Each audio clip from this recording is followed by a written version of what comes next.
To change font color in Word document, you will first need to select the text using a mouse or a keyboard. After selecting this text, under the Home tab, here you will see the option of Font Color option. Click on the drop down arrow here and you will see some colors here. You can select any one color by clicking on it.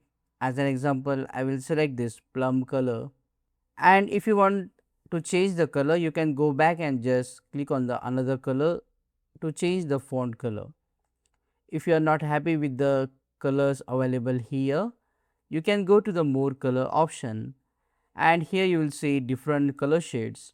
You can just hover your pointer over to the color, click on it and then just click on OK to select that color. In case you want to match the color, then you can go to more color option and see this dropper. Just click on this dropper and it will show you what color you want to pick.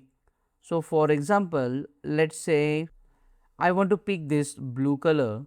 So after clicking on this blue color, the exact shade will be selected, and after clicking on OK, the font color will change.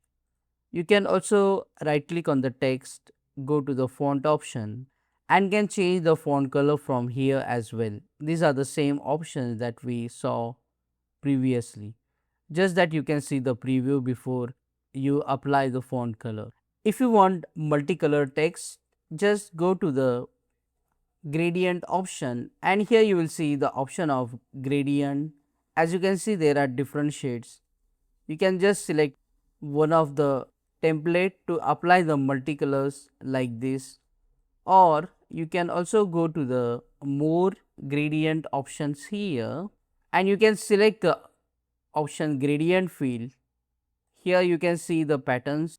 You can just select any one pattern you like and you will see this gradient stops. You can adjust the gradient stops and then click on the stop and select the colors like this one by one of your choice, and you can just move the slider to adjust the color shades of the font.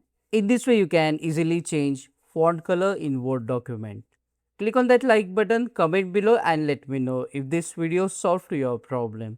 And don't forget to subscribe and consider becoming a member of the channel if you want to learn more tips and tricks quickly like this. See you again in the next one.